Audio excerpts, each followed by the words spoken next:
আয়াত ১০২ وآخرون اعترفوا بذنوبهم خلطوا عملا صالحا وآخر سيئا عسى الله أن يتوب عليهم إن الله غفور رحيم অনুবাদ আর অপর কিছু লোক আছে নিজেদের অপরাধ স্বীকার করেছে তারা এক সৎ কাজের সাথে অন্য অসৎ কাজ মিশিয়ে ফেলেছে আল্লাহ হয়তো তাদেরকে ক্ষমা করবেন নিশ্চয়ই আল্লাহ ক্ষমাশীল পরম দয়ালু তাফসীর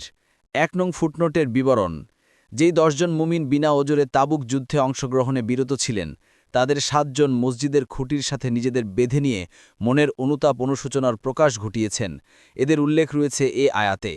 ইবনে আব্বাস রাদিয়াল্লাহু আনহুমা এ আয়াতের তাফসিরে বলেন ১০ জন রাসূলুল্লাহ সাল্লাল্লাহু আলাইহি ওয়াসাল্লামের সাথে তাবুকের যুদ্ধে অংশগ্রহণ করেনি এদের মধ্যে ৭ জন নিজেদেরকে মসজিদের খুঁটির সাথে বেঁধে রেখেছিল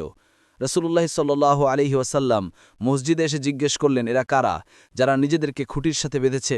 সাহাবায়ে কেরাম বললেন এরা আবু লুবাবা ও তার কিছু সাথী যারা আপনার সাথে যাওয়া থেকে পিছনে ছিল তারা নিজেদেরকে নিজেরা বেঁধে নিয়েছে এ বলে যে পর্যন্ত রাসূলুল্লাহ সাল্লাল্লাহু আলাইহি ওয়াসাল্লাম নিজে আমাদের বাঁধন খুলে দিবেন এবং আমাদের ওজর কবুল করবেন ততক্ষণ আমাদেরকে যেন কেউ না খুলে দেয় তখন রাসূলুল্লাহ সাল্লাল্লাহু আলাইহি ওয়াসাল্লাম বললেন আমিও তাদের বাঁধন খুলব না তাদের ওজর গ্রহণও করব না যতক্ষণ না আল্লাহ নিজেই তাদের ছেড়ে দেন বা ওজর গ্রহণ করেন তারা আমার থেকে বিমুখ ছিল মুসলিমদের সাথে যুদ্ধ করতে যায়নি যখন তাদের কাছে একথা পৌঁছল তারাও বলল আমরাও আল্লাহর শপথ নিজেদেরকে ছাড়িয়ে নেব না যতক্ষণ পর্যন্ত আল্লাহ আমাদের ছাড়ানোর ব্যবস্থা না করেন তখন এই আয়াত নাজিল হয় তখন রাসূলুল্লাহ সাল্লাল্লাহু আলাইহি ওয়াসাল্লাম তাদের কাছে লোক পাঠিয়ে তাদেরকে ছাড়িয়ে নেন আত-তাফসীরুস সাহিহ ঘটনা যদিও সুনির্দিষ্ট তথাপি এর দাবি ব্যাপক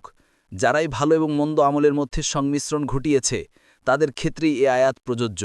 যেমন হাদিসে এসেছে সামুরা ইবনে জুন্দুব রাদিয়াল্লাহু আনহু বলেন রাসূলুল্লাহ সাল্লাল্লাহু আলাইহি ওয়াসাল্লাম আমাদের বলেছেন গত রাত্রে আমার কাছে দুজন এসেছেন তারা আমাকে উঠালেন তারপর আমাকে নিয়ে এমন এক নগরীতে নিয়ে গেলেন যার একটি ইট স্বর্ণের অপরটি রৌপ্যের সেখানে আমরা কিছু লোক দেখলাম যাদের শরীরের একাংশ এত সুন্দর যত সুন্দর তুমি মনে করতে পারো আর অপরাংশ এত বিশ্রী যত বিশ্রী তুমি মনে করতে পারো তারা দুজন তাদেরকে বলল তোমরা ওই নালাতে গিয়ে পতিত হও তারা সেখানে পড়ল তারপর যখন তারা আমাদের কাছে আসলো দেখলাম যে তাদের খারাপ অংশ চলে গেছে অতপর ভীষণ সুন্দর হয়ে গেছে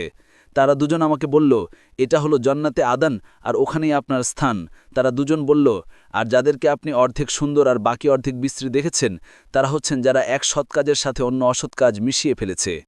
বুখারী